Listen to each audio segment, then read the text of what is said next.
Kenapa justru teman dekat kita sendiri yang ternyata paling iri ke diri kita?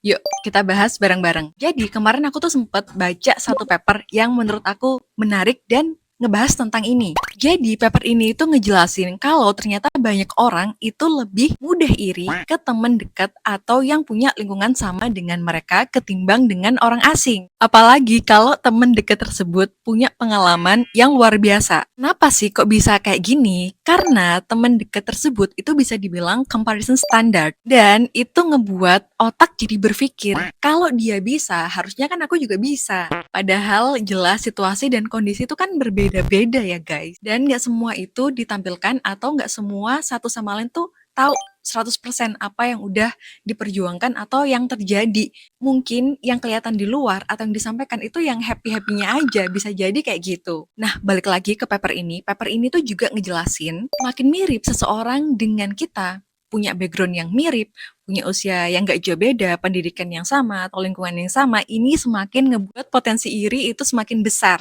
dan ngebuat mereka jadi ngerasa terancam. Terancamnya bukan secara fisik, tapi secara identitas diri dan ini akan menciptakan status gap. Selain itu, kita kan kadang nggak compare gitu ya diri kita dengan misalnya Elon Musk atau sejenisnya, tapi sometimes kita compare diri kita dengan teman SMA, teman angkatan, mungkin teman kuliah atau sejenisnya karena memang mereka-mereka ini bisa dibilang itu adalah reference group.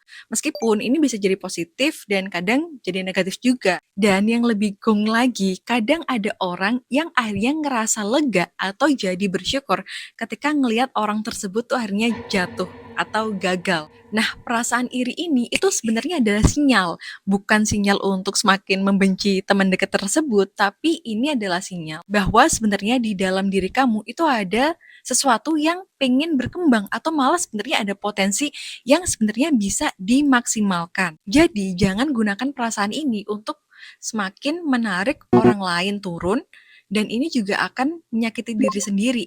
Tapi gunakan perasaan ini untuk jadi bahan semangat semakin tumbuh dan maju ke depan.